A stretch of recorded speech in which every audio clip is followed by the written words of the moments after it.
बच्चों 100 शब्द प्रति मिनट गति का डिक्टेशन में आने वाले शब्द चिन्ह देखें। वाक्यांश इसके पूर्व में बताना चाहूँगा, जो बच्चे रिपोर्टर की तैयारी कर रहे हैं और शॉर्ट हैंड की एडवांस क्लास लेना चाहते हैं वे मुझसे 9414842949 पर संपर्क कर सकते हैं। अब देखें, जो डिक्टेशन आ रहा है उसमें जो आउटलाइन आ रही है, लोकतंत्र में संदेह की गुंजाइश न्यूनतम होनी चाहिए। सुप्रीम कोर्ट स्वागत योग्य है।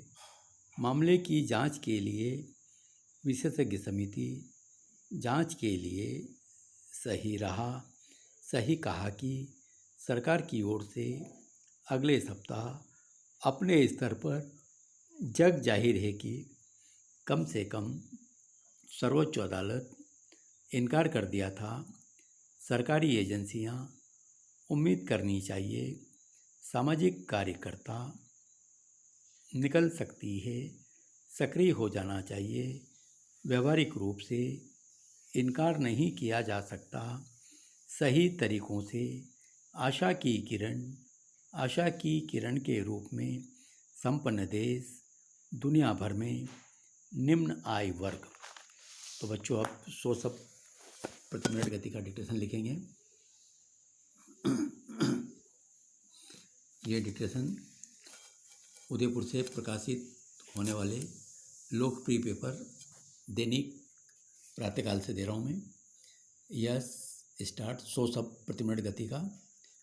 लोकतंत्र में किसी भी मोर्चे पर संदेह की गुंजाइश न्यूनतम होनी चाहिए। इसी दिशा में सुप्रीम कोर्ट की ओर से आया संकेत स्वागत योग्य है कि पेगासस मामले की जांच के लिए सुप्रीम कोर्ट एक विशेषज्ञ समिति गठित करेगा। भारत के प्रधान न्यायाधीश रमन्ना ने गुरुवार को संकेत दिया कि सुप्रीम कोर्ट भारतीय नागरिकों की निगरानी के लिए इजरायली स्पाईवेयर पेगासस के कथित इस्तेमाल की जांच के लिए समिति गठित करेगा।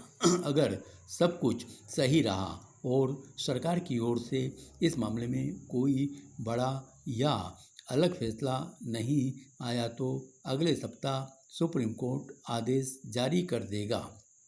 वैसे बेहतर यही होता कि केंद्र सरकार अपने ही स्तर पर मामले को आगे नहीं बढ़ने देती।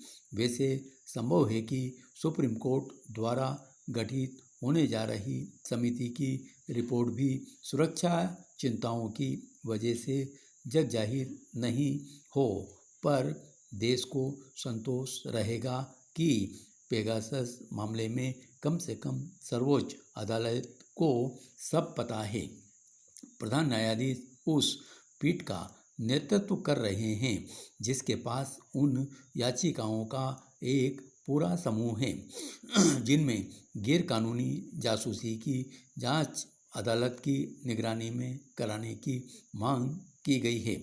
अदालत ने 13 सितंबर को ही अपना आदेश सुरक्षित रख लिया था। जहां तक केंद्र सरकार की बात है तो उसने यह सार्वजनिक करने से इनकार कर दिया था कि उसकी एजेंसियों ने इजराइल के सॉफ्टवेयर का इस्तेमाल किया है या नहीं। सरकार के ऐसे जवाब के बाद सुप्रीम कोर्ट के पास इसके सिवा कोई विकल्प नहीं रह गया था कि वह स्वयं जांच समिति गठित करे। अब सुप्रीम कोर्ट की इस पहल से जहां न्यायपालिका के प्रति विश्वास में बढ़ोतरी होगी, वहीं सरकारी एजेंसियों के साथ टकराव में भी वृद्धि हो सकती है। उम्मीद करनी चाहिए कि किसी तरह का संवैधानिक संकट न पैदा हो। ध्यान रहे, सरकार अगर जांच को रोकेगी तो उसे लोगों को जवाब देना पड़ेगा।